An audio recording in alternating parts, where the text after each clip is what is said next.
شاء الله وإذن قارسين إياه رجعنا إن شاء الله تعالى وينوهم بلييننا وحنلاقينا هاي كنا جوليستا مركا وحنلاقي هاي كلمة دي ذكوا بعد نلاقي هاي إرجدي نبضع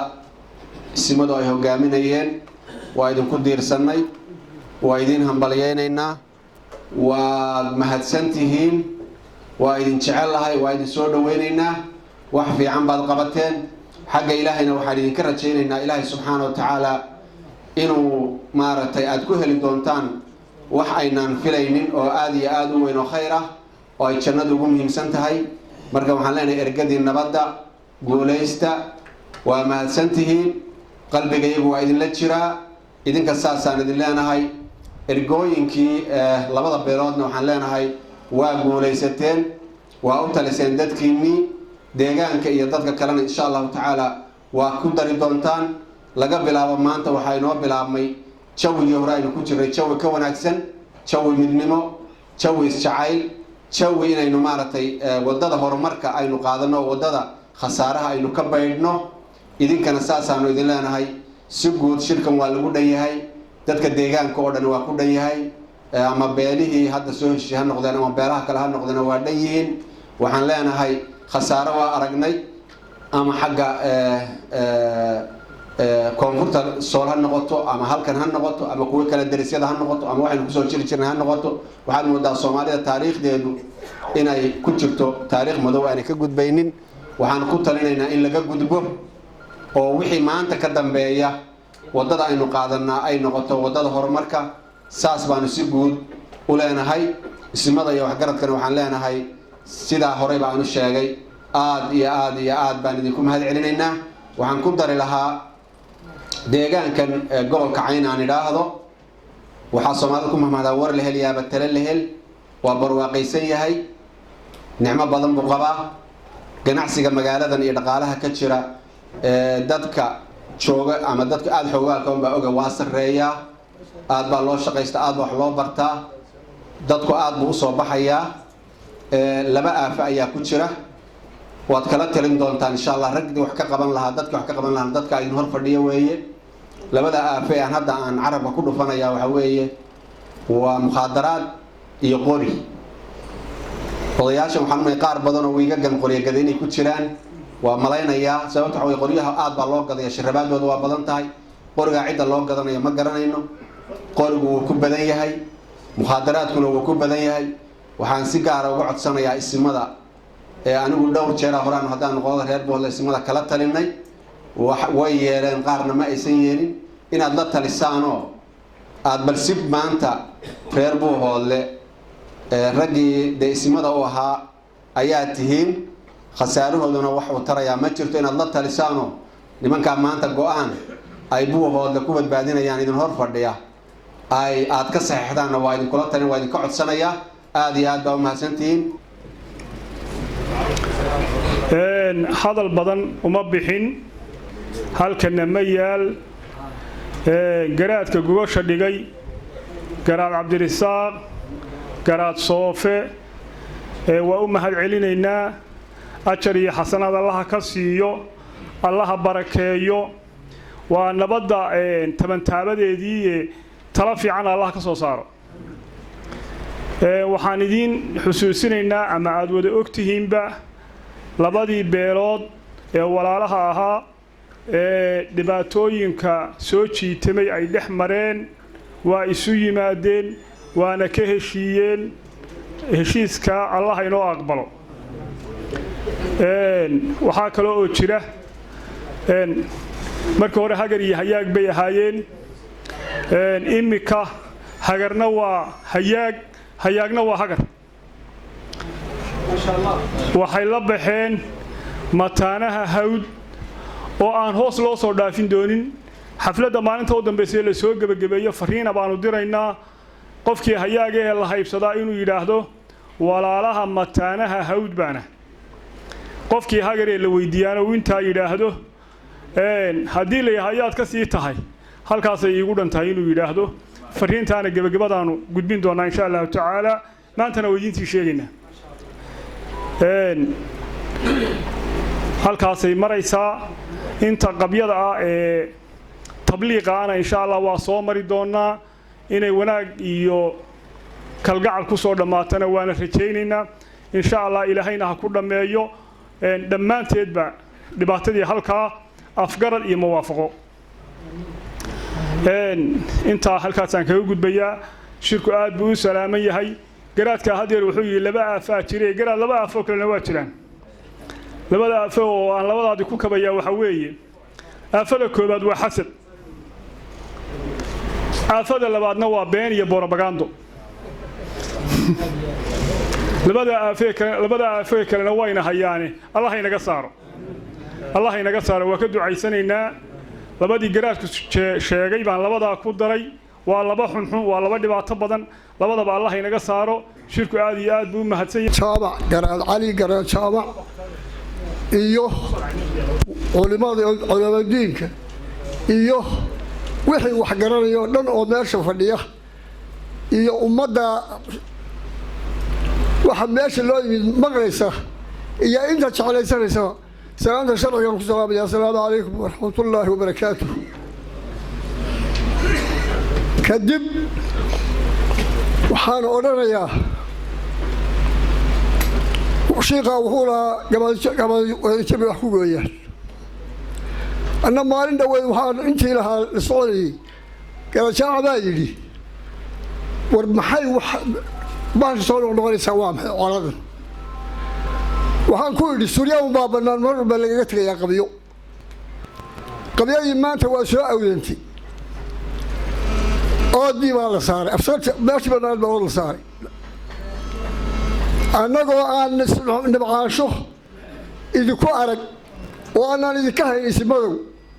misle suryada aan sheegaya bannaanay idinkan baa kala maqnaa suryadaasi waxay ku bannayd kala maqnaanshihiinna idinkaan idinku horreynaya dadka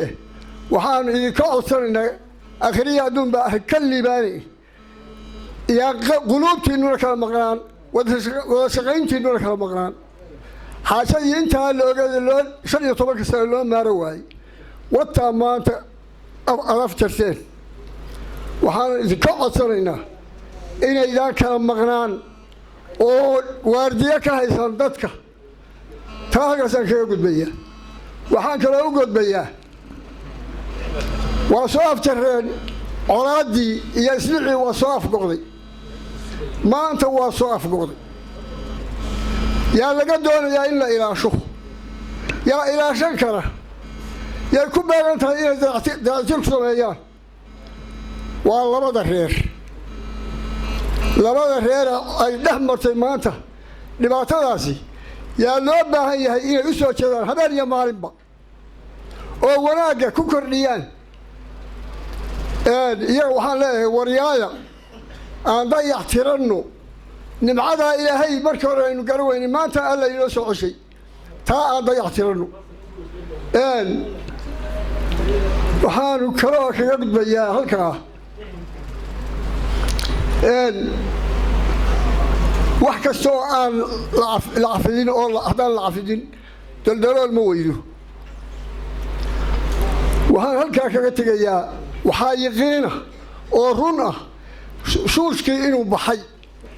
waa naga baxay shuushkii labadayadaa reer ilaah waa nagu soo celin naga baxyeye waxaa mahad iskale allah mar labaadna allah mar saddexaadna allah inagu kulmiyey madashan qaaliga ah ee madal sharafeedka ah ee madal maamuuska ah ee uu dhigay garaadkeenna garaad cabdirisaaq garaad soofe ee uu u dhigay guddidii nabadaynta iyo beelaha walaalaha heshiiskoodii uu u dhigay annagu haddaanu nahay beelihii hawshani inta badan u soo jitamaysay waxaan u maleynayaa muddo haddee dhowr casho laga joogo isku magac ayaannu ahayn waxaannu ku ballansanayn in haddii cid lanooga baahdo hal shaqsi oo ka midihi uu kaco sida uu horey u sheegay jiif caaqil ismaaciil cabdilaahi xaaji cumar in hal mid oo beesha ka mida ay ku go'aansan tahay wixii labada beelood ka dhaxeeyey sidaa la adligeed taasi gebagabay noo ahayd marka annagu haddaanu hadallo iyo haddii nin beeshan aanu walaalaha nahay aanu walaalownay ay hadlaan taasaasaan muntafaq ku ahayn aad iyo aad baan u soo dhowaynayaa waxaan mar labaad maxaad u celinayaa garaadadeennii inta badan soo daadihinayay nabaddan haddeer sida wacan u ekaanaysa ee guusha wacan ku soo barbaartay ee uu hoggaaminayay garaad jaamac garaad ismaaciil garaad cali garaad jaamac garaad cali garaad jaamac iyo garaadada kale ee inta badan u dib jiray ee dhaxanta u seexday ilaahayna waa ku guulaya maanta waxay la tahay ammaan iyaga waxaa ugu filan meesha ay maanta kusoo daadiyin ay joojiyeen mar aan in yar isdul taagayba waxaan ku idhi farxadda aad iga keentay guyaal gacal kala maqnaa ku kala guuray geedi dheer waa kuwa isu soo galo gacmaha iswada qabsaday guushaana idinkaa lahaa garaadada reer siciidow ku gaardiya gogosha nabadda waa siciid harti weeye siciid harti in badan gacal kala maqnaa ku kala guuray geedi dheer waa kuwa isu soo galo haddeer gacmaha isqabsaday garaadadan reer siciidow ku gaardiya gogosha nabadda waa meesha aad maan taagan tahay intaana garaadada guushiinnu iyo nin garboodkiinnii intaasay hadalkeedu ay ku samaxan tahay بسم الله الرحمن الرحيم بسم الله الرحمن الرحيم اللهم صل على سيدنا محمد وعلى آل سيدنا محمد شركة السمدو أول سيهين ماشي في القلو نول باله وعنكم سلام يا سلامة إسلامك السلام عليكم ورحمة الله وبركاته نول بماشي ساكاته وعنقول بيا أنا إسكوا إتان حبوا لي سوق عياد هذا لا فيو أنا لهذا إمام موضوع وحاسن لي وحي دعانا الله إنه أقبله وحي دنا مال وعم بينه مريسا ماشى وحي لقسي سيادية هاللقاته وهاللقوا تبعه نلا تعب كذا حين كسرين لما فرديو ماشى كوم غنينا والمد هذا الكلاء بدنا أنا لهذا قرر مايو متانيه أنا كل إحتياجي لمن بانو الله إنه لقى سار ماشى قالوا لنا قشي تشانسكي يقولها أتكيستين وأكو إلهي لا أتكيستين الإلهي وحن كبر يا ماشى إنه مرسين اللي نوسياديو اسم ماذا أنا مقرانشو أيكون كلام مقران ما قرنايو لكن hawshin taa ururun bay ku wacantay sida aad u qabateen makana u qabto wixii dambeeya wariyaduna waa cunsiine aan la ilaashano nabadda aan la ilaashano meel kasta wax ka timaadeen waxaan leeyahay oo kale oo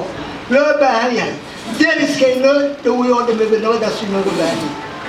taa gudaheena ma deriska inala midkiina taasi inoo baahan yahay iyagana aan nabad ugu baaqno kala ilaashano toodana aan كبرنا الله ناقاتا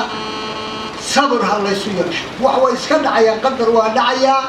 وحنا ترى حنا كورنيا صبر هاليشوا هالسو صبره وإنسان يمكن نعفلون الله هذا منك قرية يبينيا نبوا يبشي نبوا يبشي إنه دقالة كلا سيستابا ويك كوانا إمك وحكت شراء وحنا يدبات ها واحد dhibaatadu ka imanaysa isagay ka imanaysa waa hagaag waa yahay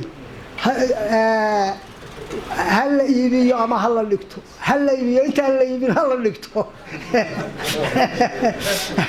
ninkii aniga markay iga iibsanay waa midaas ugu soo sokeeya dhexdiisa ugu soo galeen baa soo galay oo ninkii iga iibsanaya gacanta ha taago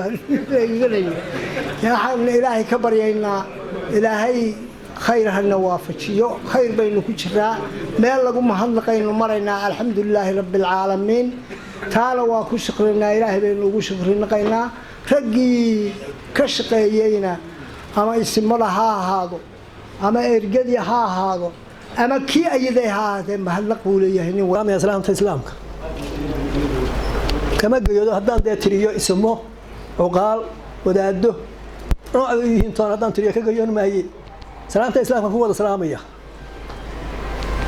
سلامته كده حيصني ولا ماشي قاعد حكاته هذا البدن ما أنت ما يالله شو أجيبه مهد إلهي باكله إلهي بقى مهد كله نبت قريدها يا وانا قال الله هذا فديو يا هوش هذا ماتي وحكى كل اسم هذا قد ما أنت قبتها هوش السوق بجري وهرب يا هوش سنة التاريخ إذا جلسوا رأي العام كي قشروا ميديا هي قشروا وافقات هذو وراوش أيام سؤالين لبضر ريرو هذا متانتين هذا واحد رباه هذا أول بواه هذا واحد وحين الناس كحما إننا وقرن ويدين أول متانا هيدين تلك أيام هاجر بيسوده بقى رير بوهود أما دوبهانته قرن ويد إلى بعدين صدر اسم هذا ما أنت دين قرن سيادو يدين قرمة هذا إلى هيكون قولي متانا هذا نقطتين أول شيء حكو درا وحنكون كردين إياه وهو إسكاد عيان وقدر باتشلو ميو كبح ميو كبح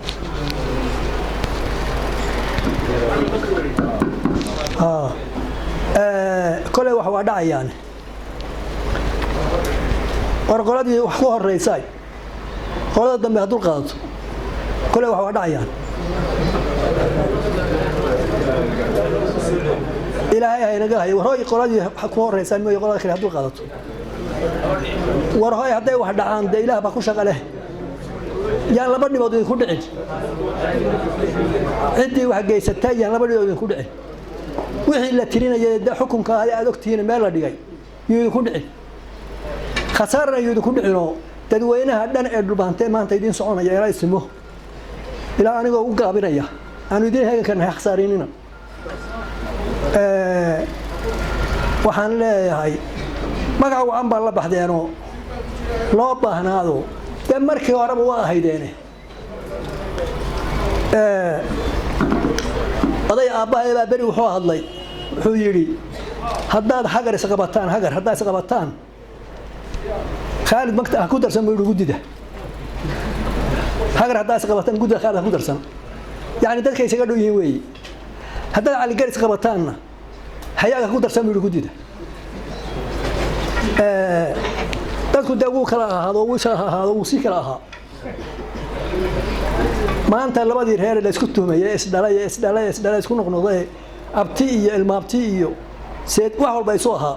inba hawshoodii balaaratay oo loo taag waayay oo la afjari kari waayay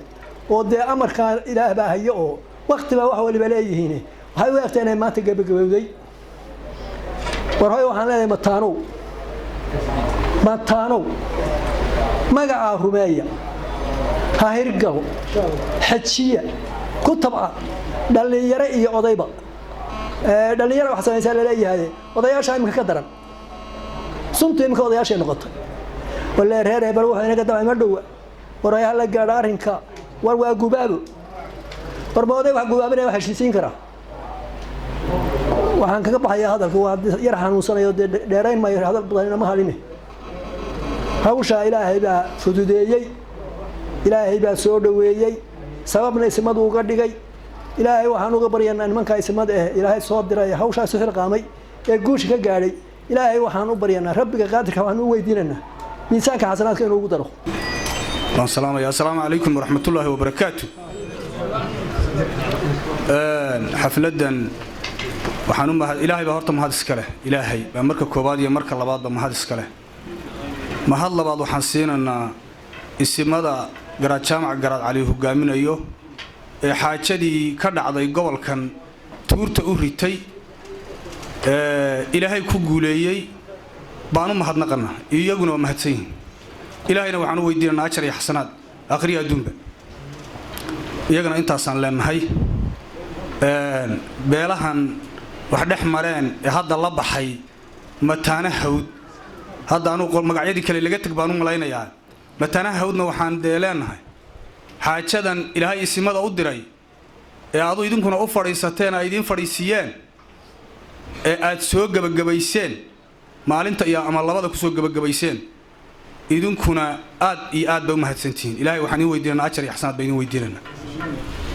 هوشان علايس بيلهيد تدك علايس يدب بيكول هاي آد ميل البيهيد بدك كتيره ميل كان الله ما صيحده والله كمان فريسته وتدك هو كاريا إلهي وحني ويدينا ميل كان تدك كتشي حدين ilaahay inuu akhriya adduunka idinkuna aad liibaantaan idinka saas idin weydiinana waxaan leenahay buuhoodle deegaankiisa markaan kusoo laabanno waa sida la sheegayo buuhoodle khamri iyo qori iyo dhib badan baa ka jira ilaahay baan xaggiisa ka weydiinaa inuu naga cawilo ilaahay baan ka weydiisananaa qoryahanna waa tila soo hadal qaado waxaan u malaynaa haddaynu isnaho iibiya dee inagu iibsan mayno waxaa leeyahay layska iibiya reer buuhoodle waa sidii loo sheegay de saynu u gala garan mayno inaynu qorsho kale ka qaadanay rabaan iyagu intaana taasaan kaga gudbayaa ayaan dhowd aan maqnaad oo aan marqaan idinkaga yara hadhay waxaa laygu yidhi qoladii dowlad degaanka ee hawsha nagula jirtay alla khayr ha siiyee waxay yidhaahdeen haddii isimada iyo cuqaashu ay waraaq soo qoraan baalkan khamriga leeyaho waxaa go'aan baanu ka soo saarana cuqaasha iyo culimada saxaafadda iyo dhallinyarada aqoon-yahanka iyo nigarboodka waxaan ku salaamaya salaata islaamka assalaamu calaykum waraxmatullahi wabarakaatu salaan kadib ilaahay baa mahad leh mahadda labaadna waxaan u siinayaa isimada iyo ciddii la shaqaysay ee hawshaa ka soo shaqaysay muddada badan isudiga badan gelisay ilaahayna ku guuleeyey waa uga mahad celinaynaa intaa markaan ka gudbo laba kelmadoo waa tilaya hadalka hala yareeyey baan isu taagayaa waxaan ka garto ta hore waxaa weeye isimada weeyaane wixii loo midoobay ee sidaa loo galaba waa lagu guulaysanaya sida taa lagu guulaystay baa lagu guulaysanaya waxaan iyaga leeyahay arrinkaas horena waa loo yidhi midnimada ah ilaashada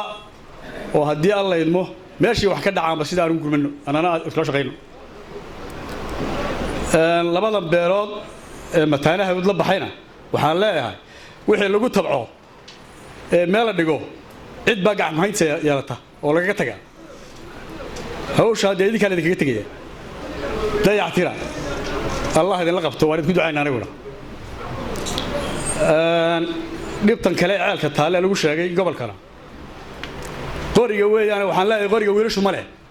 ragga waaweyn baa leh qori walba nin baa leh warqaadoo meel dhigo hana iibin inay haysto oo meel dhigo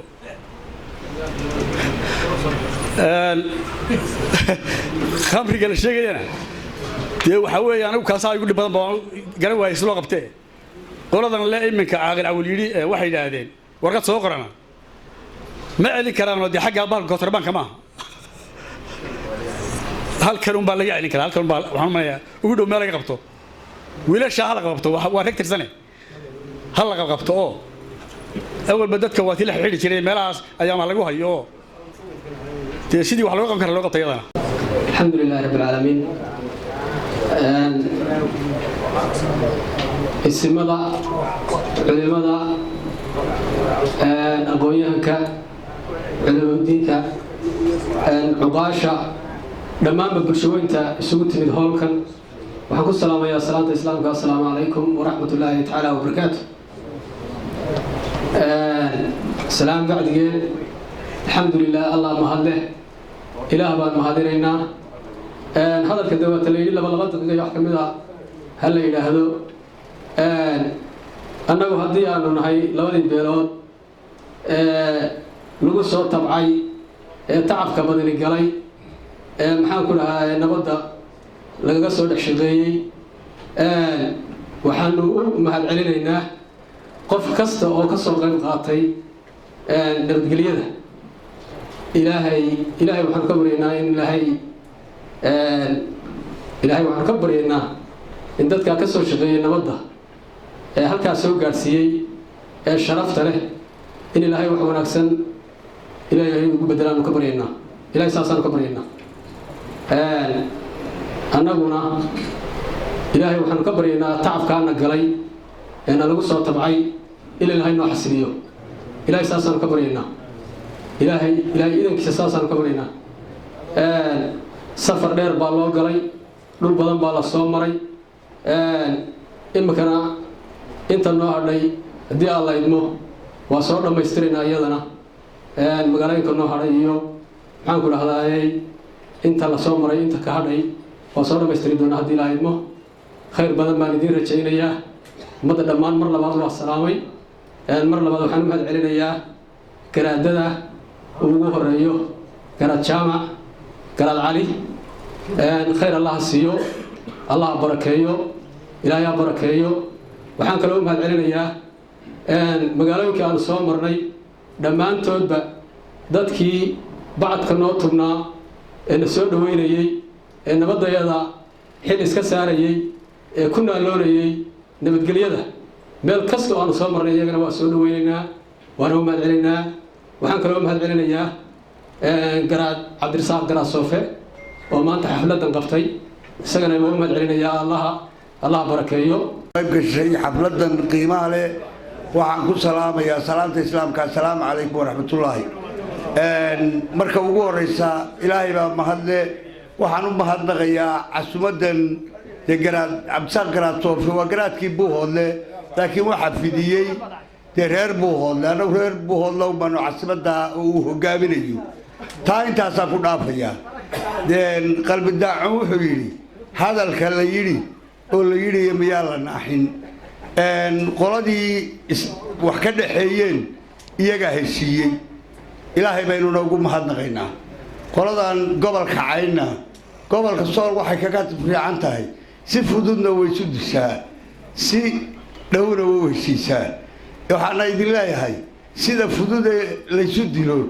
macallin ha noogu noqonine sida dhowee loo heshiiyana bara taa intaasaa kaga gudbayaa annaguna kolley garaadku wuxuu noogu yahay bilowgii tabliiqa nabadda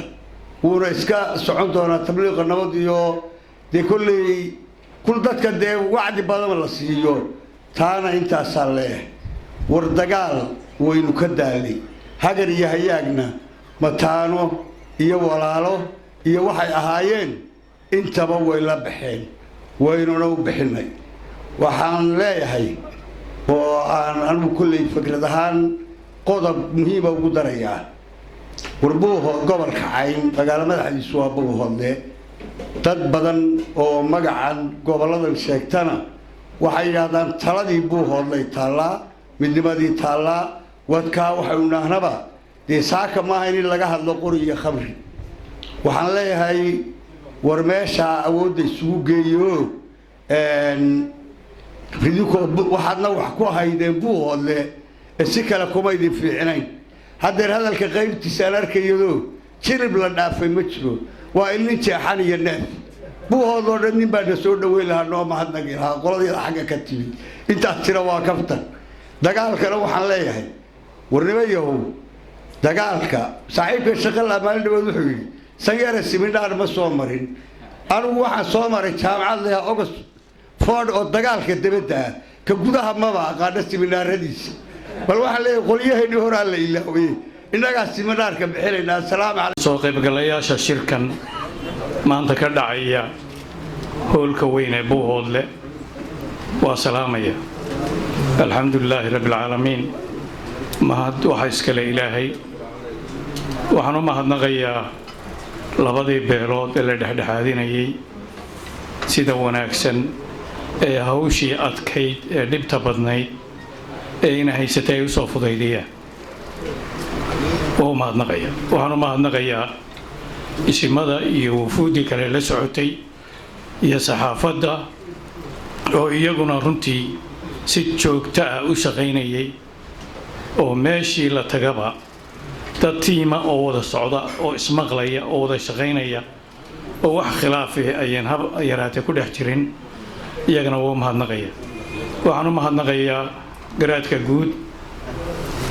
ee gogasha dhigay inaguna aynu ku taageernay ee ilaahay ku guuleeyey ama aynu ku guulaysannay inaynu hawshaa soo afjarno waxaanu marnay in ka badan 10 tuulo ama magaalo oo aynu leenahay dadka aanu halkaa ku soo aragnay ee aanu la kulannay ee na soo dhoweynayay ee nabadda soo dhoweynayay ee na casumayay isku quluub bay ahaayeen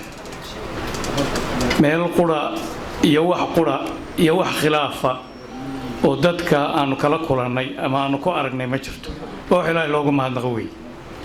waxaan aad u aaminsanahay dadka reer buuhoodle ama dadka dhulbahantaba inuu dad wanaagsan yahay waxbaa ka xumaaday wax quraa ka xumaaday dhaqaalaheenna waa fiican yahay dhaqankeenna waa fiican yahay shareecadii iyo diintii gudaheenna waa ku wacan tahay siyaasaddii bay naga xumaatay dhulbahante siyaasaddii baa ka xumaatay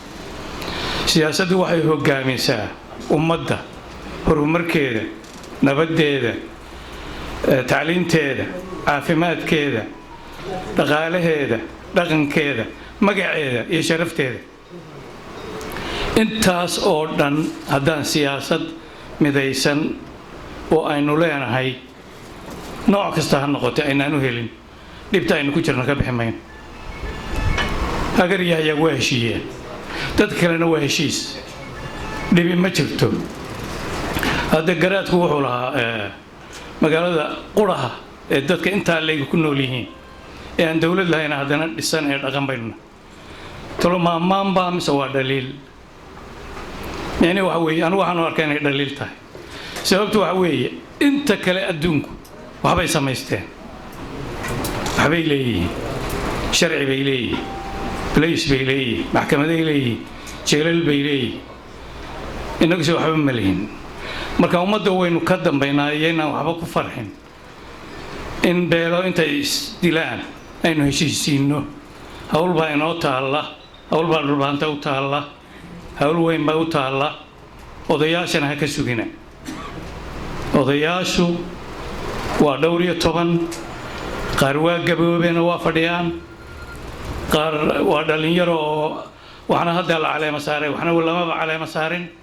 waxaad moodaa 5 6 7 isim weeye wax dhaqdhaqaaqaya mustaqbalkii waddanka oo dhan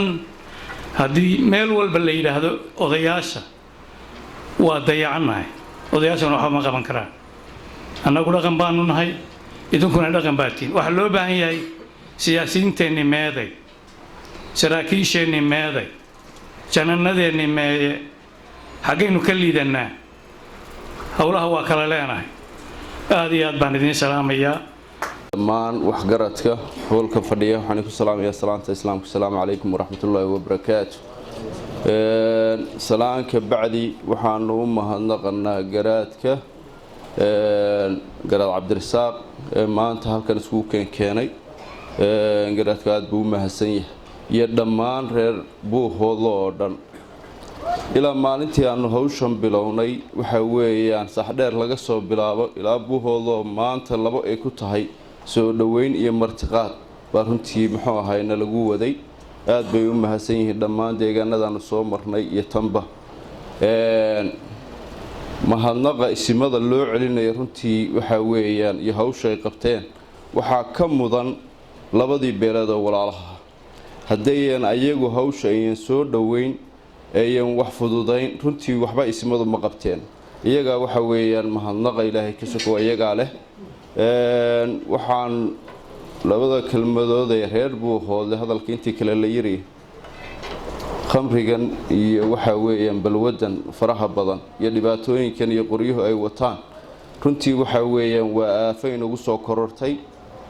buuhoodlana waxa weeyaan laftigeeda buuhoodladii aanu ku faani jirnay qoladeeda reer nugaaleed waxa weeyaan si baanu iskaga niyad jabsanayno waa xaaladayada waad ka warhaysaan buuhoodle ilaa maalintii waxa weeyaan hawl difaacyadii iyo dhibaatooyinkii soo maray anigu waddanka dibaddiisaan joogay qoladayada reer nugaal markii buuhoodle isdifaacday waxay nagu dacaayadeyn jiray ama nalagu maagi jiray wararda waxa weeye wax iska celiyo dullinimada iska qaada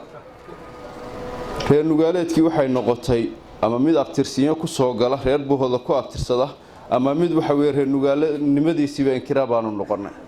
marka tii aan maanta muxuu halkaa la soo maray waxa weeyaan buuhoodle maanta waynu ka warhaynaa waddadii qodxanyaha badnayd ee gobolka sool uu maray dhowr iyo 10 sano ka hor bay maanta ku socotaa waynu iska warhaynaa ehel baynu nahay waxa weeyaan ciidamadan jifada loo wada sameeyey ee halka maamul haddii doona ka wada tirsan yihiin ulajeedkiisa waynu garanaynaa wuxuu yahay buuhoodle waxaa loo baahan yahay guddi nabadgelyada ka shaqaysa la dagaalanka waxa weeyaan muqaadaraadka awalba buuhoodle iyadaa isu dowladahay waxa weeye iyadaa laamiya dhisatay runtii waxa weeyaan wax badan oo lagu faano idinkaa qabsaday ilaahay ka sokow marka meeshii noocaas noo ahayd oo aanu ku faani jirnay inaynu maanta 2020 waxa weeyaan raana warqoriyihii aan muxuu ahaay xareysan aynu khamri muxuu ahaay iska celin runtii waxa weeyaan waa niyad jab labaad waa meeshii kaliya inoo harsanay ilaahayna waxaanu ka baryanaa midnimadeena inuu ilaahay inoo adkeeyo dhalinyaradeenana allah inoo soo hanuuniyo garaadka iyo odayaashana runtii waxa weeyaan de kaligood waxba ma qaban karaan in garab lagu siiyo runtii waa laga maarmaan odayaasha isimada inta golo walba la iskugu yimaado lagu celceliyo isimada midooba war isimadu waxa horeyna way u midaysnaayeen maantana way midaysan yihiin waxa weeyaan meelo badan oo waxa weey hadii hawlahan inaga dhamaadaan in nabadgelyo lagu maro oo dadkii loo tago runtii waxa weeyaan waa lagu balansan yahay reer hawdna waxa weeyaan markaanu muxuu ahaay anagu aan isku harnaana wareedhe nugaal waxa weey ciidamo kuma joogteen dadku waxa ku badan yihiin hawdka ku badan yihiin qaar baa waxay yiraahdeen war waa magaalooyinkii baa la isugu keen raraayo maaliba meeshan tagana magaalooyinka loo raraa baa la yiraahdaa laakiin waxa weeyaan waa isku ciriirsan tihiin magaalooyinkeena 10 kilomitir bay isu wada jiraan reeraha si loo kala fududeeyo magaalooyinka nugaasha ku yaar qaar baa 70 isu jira warbar reeraha qaar hayno xagga u rarno oo dadkii waxa weeyaan aynu is dhex galin ismada culimada عقاشة وحجرت كي صحافة دمانتين ضدك حفلة قرصة بدن السجون وين السلام عليكم ورحمة الله وبركاته. بعد السلام هذا الكوا ولا دمية هنتي مهمتنا ولا يري وحكى اليوم قدر الله وحويه قبل كعين وقبل وين مقالة وين وقروح بدن بقالة بدن يال دد بدن الدقيهين بلا دولة وين magaalo inta leeg oo aan dawlad hoose joogin oo cashuur laga qaadin oo booliis joogin oo qashinkeeda iyo nidaamkeeda ay waxay dawladii tan oo kale adduunka waxa ku baxda lacag malaayiin oo bajada baa ku baxo loogu talagalo nabadgelyada iyo xabsiyada iyo nadaafada iyo dawladda hoose iyo wax kasta ayaa adduunka ka jirta waxaan isleeyahay magaalo adduunka kamid ah adduunkaba intaynu noo garanayno oo inta leeg oo dhaqaalaha inta leeg lagu haysto oo maamul marka la isku raacsan yahay 100% oo shaqeynaya oo ka jirin waxaan leeyahay halkan aad jirta waa jiraan maamullo laakiin de 100% waxa way sugnahay wax la isku raacsan yahay maaha qolaba waxbay aaminsan tahay la saacano da gobolka hadeeriyadu ama hala jeclaado ama hala necbaado waa la joogaa oo maamul baa jooga laakiin inagoo dhaqaalaha inta leeg iyo dadka inta leeg jooga inaynu xukumi kari weyno maamul toos joogi kari waayo waa yaani waxaad moodaa inaynan ka fakirin arinta dadkuna hadeer phobia ka qaba hadii la yiraahdo war maamul toos ma raacna mid ma raacna wuxuu doonaba ha ahaade oo 100% ma raacna ama mid ma samaysana inagoo aan iska leenahay hadii la yiraahdo dadku waa boodayaan waxa leeyahay war maxay wadaan tolmo wixii berigii bay wadaan oo kale qaarba waxbay oranayaan waa la boodaya laakiin rubaan idin sheegayaa dantu waa in la jeexo weeye wixii lagu noolaan lahaa in la isweydiiyo waa lagu khasban yahay sidaynu u noolaan lahayn inaynan ka xishoon inaynan kooran hadalka tasfiir baa laga bixinayaa inaan la oranin muxuu uga jeedaa waa wax lagu khasban yahay garaadka waxaan kula talin lahaa la fiir dhulbahanto halka deganaa iyo dadka kale wada degan yaan dhulbahanto kaliya ma aha halka lagu casuumay bal guddi nabadgelyada iyo khamriga iyo balaayadan inta ka shaqeyso oo shaqeysa anana aan kula ogaanayno wada ducaynayno hadaynu doono sidii baarlamaanka kitaab marino inaan shaqeeya oo idinku ha ashqabyaaladaynina oo hadii wax dhacaan kitaabkii xusuusto si nabad u shaqeeya oo niyada garad guddigaasi waa laga maarmaan waad ku filan tihiin intaanu joogno hadii la sameeyana way ka sii fiicnaan lahayd waxaan leeyahay ismada halkan magaaladan way ku filan yihiin shaqada hadii la ismaqlayo waxaan qabaa inay ku filan yihiin waa gobolka kaliya ee 3 isin joogaan oo ayna ka bixin meel ka aadin intaan anigu ogahay hadii la maqlo iyaga wax badan baa hagaagi lahaa gobonnimaduna kama soo hadho in la ismaqlo oo la yiraahdo wadayaashii baa saa yiri cilado kasta aanu lahaana laakiin dhaqan waxaynu lahaan jiray in la ismaqlo la yiraahdo ama ismadii baa saa yiri ama maxaa la yiraahdaa cuqaashi baa saa tiri gobonnimada ayaa ku jirta dadku boqolkiiba boqol sax iyagoo aan ahayn ba haddana in la ismaqlo oo la ismaqlo oo la ismaqlo aad iyo aad baan arrintaa u xoojinayaa aynu ismaqallo ha la isu samro arrintii haddeer caaqilku ma waran waxbaa soo noqonay wuxuu yidhi hadday wax dhacaan buu yidhi hadalku wuxuu yidhi hadday wax dhacaanba wax waa iska dhici karayaan oo dadku dhinaca isku hayaan oo intaa waxbaa dhacaya laakiin waxa weeye macnuhu yaan lagu xidhiidhinin haddii wax dhacaan wallahi qoladaasi markii horena boog bay ahayd oo waxbaa ka jira in la yidhaahdo dee dadku dhinaca isku hayaan intaa waxbaa dhacayo loo aqoonsado sidii raggii horeba sheegay annagu ma heshiisin iyaga heshiiyey waa loo fududeeyey inay heshiiyaan baa loo fududeeyey waanu kaftannay oo waxay yidhaahdeen haddaanu beri horena halkan waa la isku dhaco 10 baa dhinto intaasaa dhaawacmayoo 6 saacadood baan ku heshiinay tanna waa annaga 4 saacadood ku heshiinay haddaad reer laasacaanood ama reer nugaaleedtiisa idinkama fiicnin nagama fiicnin baanu ku nidhi sababta waa maxay bay yidhaahdeenoo idinku aan isdilin baaba ka fiicnaan lahayd baanu nidhi oo aan xabadiba dhicin ayaa ka sii fiicnaan lahayd garaad jaamac garaad calina waxaad intaa maqlay garaadadu isku duubna garaadadu way isku duuban yihiin garaadku wuxuu noo ahaan jiray noo xasaysnaan jiray oo madfici ugu dambeeyay marka ugu dambeeyaan ridnaa marka waxa weeye isaga waa markii ugu dambeysay waanu xaska ka soo baxay arrintu waa adkaatay ciidamada dadka yaqaan baa jira dawladaha waxa la ciidamada kaydka loo yeedhaa marka arrimo adkaadaan oo wax mari waayeen baanu ciidamada kaydka loo yeedha maahaane ma kala maqnin garaad Saleebaan oo aad ogtihiin oo xanuunsanaya isaga laftiisa khadku ku jiro hawsha waa nala waday marna waa saxaafadda ka hadlay intaan waa nala hadlayay si wada jiraan hawsha u dhamaynay dhulka waa soo baranay dhulaan aqoon oo ciid badan oo qurux badan oo haddii aanan maxaa la yiraahdaa waanu soo qoranay degmooyin aan waliga aragoo waaweyn dadku inta waxaan islahay dadka nugaal jooga ciidamo kama badna soo dadku waxa ku jira nin aanu kaftano halka fadhiyo professor la falaleeyahay wuxuu yiraahdaa godaalay Umar waa isma garanaysaan markaas ay yiraahdaan ha markaas soo ku gaariyaan maaha markaas ay yiraahdaan ha aniguna xalay markaan telefoonka soo galay muddo la waayo ayaa waxa la yiri xagaad jirtaa oo garaad adduunka isku kharimayada muddo badan baad maqleedo telefoonkaaga waa la waayay waa laba reer oo dhulbahanta oo hagar iyo hayaag yiraahdaa la istilaadaan hawshooda ku maqanahay waxay yiraahdeen meena isku mid ahayn laba reer baa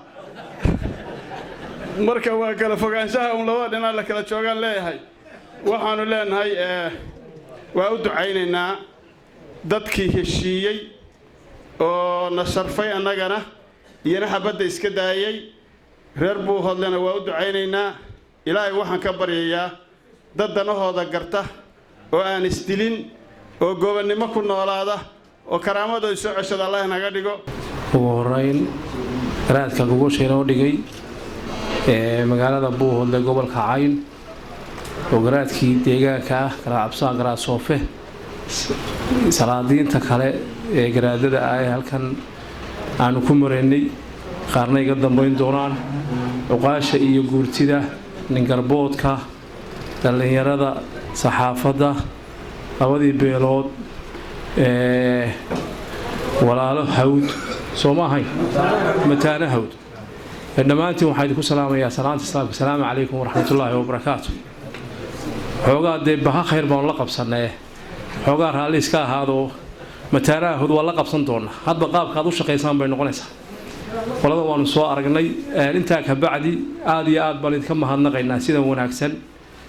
ee aad noo soo dhaweyseen dhammaantiin runtii Buuhoodle 3 cisho ugu dambeeyay gobolka Cayn waanu ku jirnay xuduntiina maanta aynu joognaa oo caasimadii halkan waxaa fadhiya labeentii gobolka Cayn oo dhan baa fadhida iyo doolo inaanu si gaar ah isu aragno oo fariimihii nabadda ee aanu wadnay madax meel laga sareeyo oo salaaxa ma jiray aanu si gaar ah u shirnaana maanta waa garaad cabsaa garaad soofa fududeeyay ilaahay khayr ha siiyo oo idinka mahad celinaa sidaad noogu soo shirteen runtii hawshan meel baynu ka wada wadnay dadku way isku dhacaa ninkii jiray wuxuu yidhi walaalkay hay dilay masuqoomaynayay tolku hadduu isku dhaco inuu isu garaaba waa muhiim wey halkan hoolkan oo aan marna saa u eegayaan lahaa war hoolkani kiino waa ka ballaaran yahay inkastuu dee wadaadkii xidhiidhinaya uu sheegay meelihii taariikhaha ahaabay ka mid tahay taariikhaha cajiibku ay ka dhaceen waana meeshii runtii ugu taariikhda weyneyd wey tii labaadna waxay noqotay taa aynu saaxdheer isugu nimi oo runtii ilaahay khayrays iyo garajaama garaad cali markii aanu shirnay ugogashaa waxa weeye isagu dhigay beelaha hagar iyo hayaag mataanaha hawd sidii wanaagsanayd ay go'aanka u soo fududeeyeenna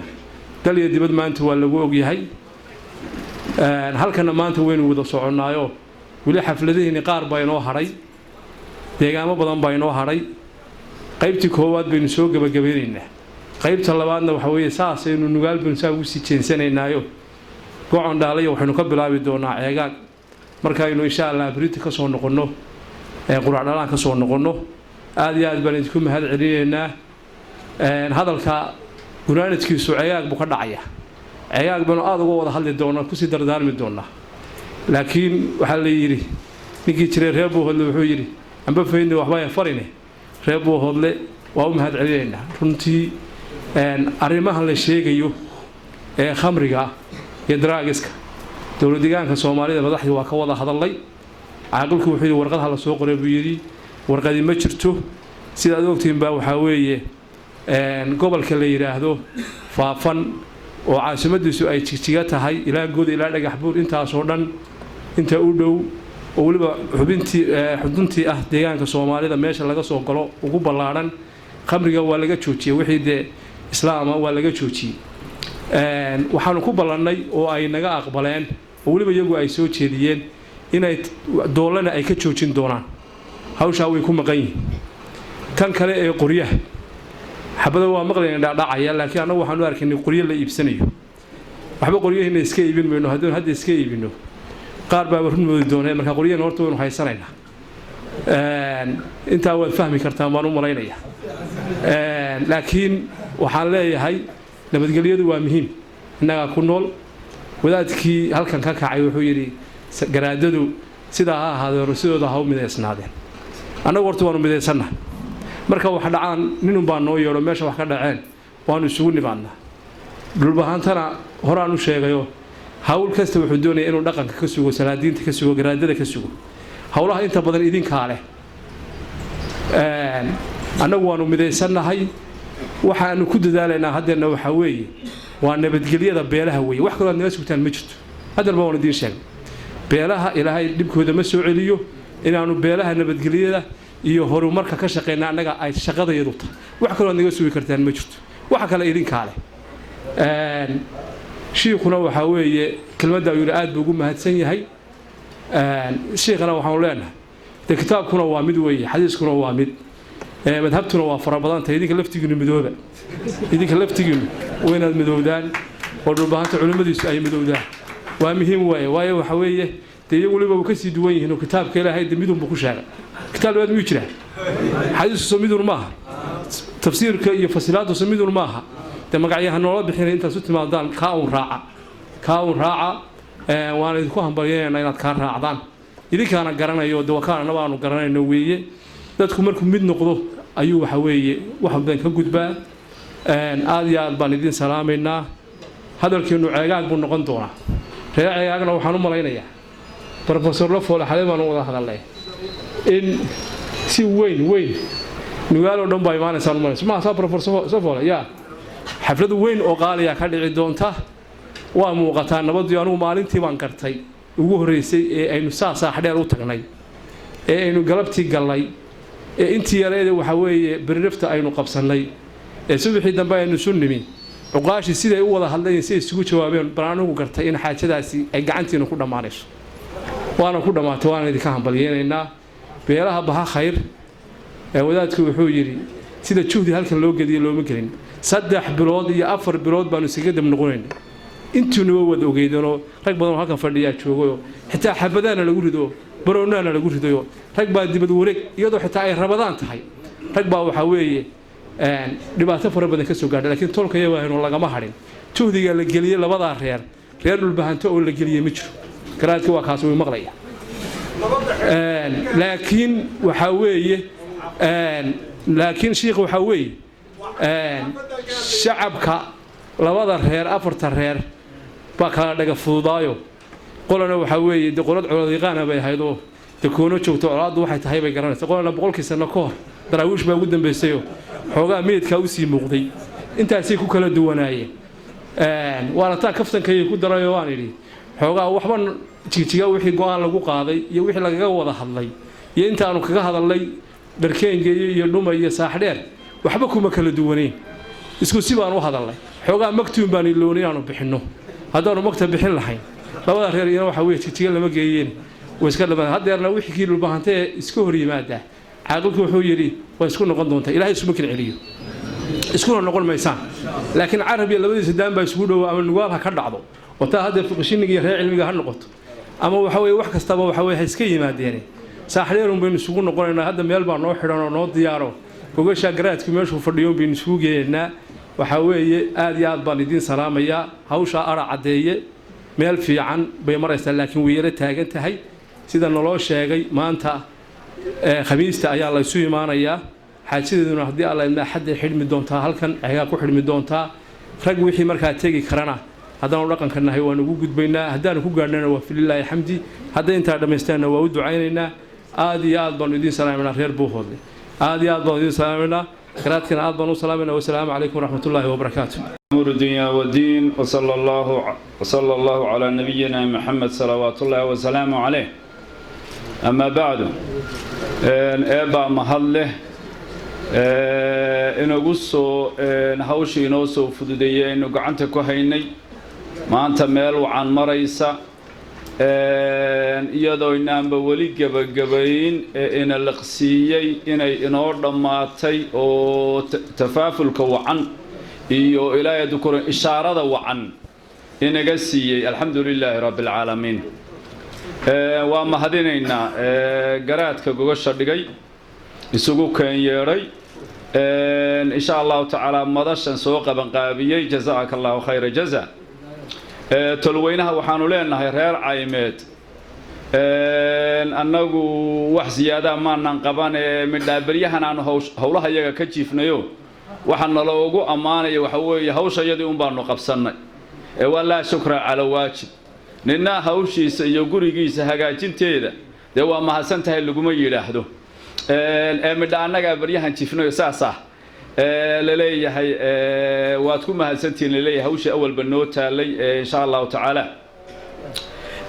waa la adimayaa amse waaba la qiimayaa miya aan soo koobo insha allahu tacaala ta koowaad mataanaha waxaan leeyahay mataanow waa idan aragnaayo ilaahay quluubtiinna waa isu soo dumay meel wacan bay maraysaa niyad sami fara badan baa idinka muuqata sidaad hawsha u soo fududayseen baanu aragnaa sidaad u doonaysaan baanu aragnaa waxaan inay idiin hirgalaan oo idiin fadhiistaan ku dadaala sidaad ugu dadaalaysaan ugu dadaala insha allahu tacaala allahna ha idiin fadhiisiiyo qoladan baha khayrna ha ka gaabinina oo magaca tii aadan mahad iyo aadan carabiyay noqon aad u sheega cid kaloo idiin sheegtana samaysta insha allahu tacaala oo magaca hirgalo magaca mataanuhu yaan la garan waayin marka la yidhaahdo mataanaha hawd aad ugu soo celceliya miidiyahana aad u geliya haddeer waa magacu waa faafay insha allahu tacaala qoladan warbaahinta waa u mahad celinaynaa iraantii annagoo qorfo marayna oo dhulka aanu marayna ayaan anteeno lahayn haddana si ay ku soo gudbiyaanba waa soo gudbinayaan ama ha soo guureeyaan ama ha soo jarmaadaan warkii dadku ay u ciil qabeen waa ka dharginayeen allaha barakeeyo dhallinyaradeen allaha barakeeyo farsamadii haal bay ku shaqaynayaan kaamarooyin kuwan ka waaweyn allaha u soo ururiyo insha allahu tacaala ilaahay saasaynu ka baryaynaa reer buuhoodlow sidaa ugaas maxamuud sheegay biikan baad u ahaydeen iftiin dhulbahante u baxayaad ahayd baad tihiin ilaa iyo hadda una ahaydeen sidaa uu sheegayo meel kasta deegaankiisu ha ka soo joogay weliba qurbaha marka la weydiiyo wuxuu oranaya anigu reer buu hoodlaanahay oo Soomaali ku soo dhaweynayso oo qiimo uu ku lahaa meel dabageliska noo haysaad ahaydeen oo talada dhulbahantee weli u madax bannaan oo ilaahay dukure xarun u ah oo aynu inagu kuna tashan karayno kuna faani karayno baryahan waxbaa noo muuqda waxyaabaha uu garaadku tilmaamayay iyo dee abaskuul meelna ma wada joogo warna iskuma kuma kala qarsoone ma aanaan jeclaysan wararka aanu buuhoodla ka helaynay waliba ma aanaan jeclaysan ciidamadan faraha badan ee kala jeedada ah ee magaalada dusheeda ku urursan ee aan jihaysnayn ee cid u talisa aan la garanayn khatarteeda ay leedahay khatarteeda yay leedahay lamana daawan karo waxa ay ku socoto na waa garanaynaa meesha ay ku arooreysana waynu garanaynaa tala degdega looga baahan yahay arrin sahlan ma aha arrin sahlan ma aha arrin la eegan kara ma aha arrin la oran karo bal aynu sugno oo awliyadii maxay jiri islaantii xoolahunnada ahayd ee oran jirtay sheekh cabdiqaadirow inuu ku yidhi odaygii ku yidhi wal awrta iyo awliyada mar baa la isla waayay ma kuma halayn karayno xaajadan buuhoodle nasiib laguma halayn karo la iskamana sugi karo tala degdegay u baahan tahay waxqabad degdegay u baahan tahay haddaynaan jihayn oo aynaan tala u samayn oo aynaan meel fadhiisin dee khatarta ka soo socota waynu garan karaynaa nasiib darrada in haysta waxa weeye waynu ku filannahay waxaasoo dhan waynu ku filannahay haddii qofku taladiisa uu ka boqo iyo waxqabadkiisana wuxuunbaa ka dayacma insha allahu tacaala arrintaa aynu si wada jira idinku sii dayn mayno oo keligiin weeye oo idinma lihin waxaanu leenahay dhinacyadaannu idinkala joogaynaayo waannu idinku helinaynaayo waxaad tihiin iftiinkii noo baxaya inuu naga baktiyo ma doonayne insha allahu tacaala aynu isaga nimaadno oo meel saarno sidaynu xal ugu heli lahayn caqabadan ku hareeraysan magaaladan intayan culays ka siyaada intay tahay ayan noqon insha allahu tabaaraka wa tacaala muqaadaraadkan iyo khamrigan faraha ka baxay qoladan dowlad deegaameedka waa ka wada hadalay dowladda Soomaalidu way mamnuucday waxa weeye wuxuu ku soo galaa waa kontrabaan waxaanu culays ku saari doonaa gobolka Doolo inay kordhiyaan ayan indhaha isku qaban marka la soo dhaafinayo ay kordhiyaan in si mugle ay ciidamadooda uga hawlgalaan oo gacanta lagu qabto oo la joojiyo oo arrintani waa kontrabaan way waxa inoo imaanaya inana aynu kala shaqaynaan aynaan is oran Ethiopia waxaan iska laho ciidamadaaba wada aynaan is orane kuwa halkan jooga mas'uuliyiinta halka jooga iyo kuwa gobolka jooga iyo kuwa degmada joogaba aynu kula xisaabtano oo niraahno idinka waxaan soo deynayay qabta idinka wadanka dawladda dhulbahante caaqil daahir gacmay baa wuxuu oran jiray nacasnimadaad isku ogtahay raganimo kama fariidnimo kama dhacdo horta waxay naga khaldan yihiin waynu ognahay haddaynu ognahay in wax inaga khaldan yihiin waa raganimo waxaynu ugu daraan lahayd oo beenu ahaan lahaa inagoo sidana inaynu isniraahno waxba idinkama khaldana laakiinse waxa la arkaa in uu is-eedaynina ay jirto isla markaana aynaan fahamsanin waxa inaga khaldani waxa ay yihiin waxa inaga khaldani waxa ay yihiin haddaynu fahmi weynana dhibaatay noqonaysaayo waxaynu ku de xagaad wax ka bilowda haddaan la helin cudurka dawo lama heli karo cudurka haddaan la helin dawo lama heli karo waxa ugu weyn ee dhulbahante ka khaldan waa tala la'aan tala midaysan haddaynaan helinna dhaqaaluhuna inoo kobci maayo nabadgelyaduna fadhiisan mayso midnimana jiri mayso sida waxaynu isweydiin karaynaa waxa weeye war tala aynu ku midaysannahay sidaynu u heli karaynaa taladaas yaa saxaysa dhibaatooyinkan inoo muuqmuuqdo oo dhan hadday tahay ciidanka iyada ciidanka midayn karaysa oo jihayn karaysa hadday tahay dhaqaalaha iyada keenaysa barnaamijyadii dhaqaalaha lagu kobcin lahaa iyada lagu midoobi karaa talada marka ay hagaagto baa waxa kaloo dhami hagaagi karaan maxay oran jireen odayaasheenii hore ilaahu haddaad xoolaha iyo talada mid naga qaadayso xoolaha naga qaad maxaa yeelay qof taleli xoolo waa samayn karaa laakiinse qof aan tala lahayn xoolo xitaa ma ceshan karo xoolaha xitaa ma ceshan karo haddaan reerka qoyska ah ee aabbaha iyo hooyada ah ee carruurta ah haddaan tala ayan lahayn odaygu uusan wax kala dirayn oo barnaamij ayan lahayn oo yaa dhaaminayo yaa ceel kaxaynayo yaa maqasha raacayo oo ayan u qaybsanayn oo cid ku dul joogtaa ayan joogin oo xoolaha aan cidiba ooda ka rogin dee waa lumayaa reerkaas reerkeennu waxa weeye reer aan wax barnaamija iyo wax qorshe ah iyo wax taloo meel u taallaaba ayan jirin meelo kale looga taliyo taana waynu ku jabaynaa haddaynu ku sii jirro sidan waynu ku jabaynaa haddaynaan tale innagu aynu leenahay oo xero u dhalana oo aynu ku taladeen dadkeenna ku dhaqanno aynaan helin waynu ku lumaynaa insha allahu tacaala ilaah waxaynu ka baryaynaa nabadan soo afjarkeeda aynu u dabaaldegayno inuu inoo sugo ilaahay saasaynu ka baryaynaa ilaahay waxaynu weydiisanaynaa inuu walaalaha walaaloobay ee u walaaleeyey ee quluubtooda isu soo dumay inuu u sugo nabadgelyada xumaan iyo xaqdi wixii jirayna uu ka dhex qaado wanaag iyo walaaltinimadoodiina u soo celiyo magaaladan buuhoodle nabadgelyo allaha siiyo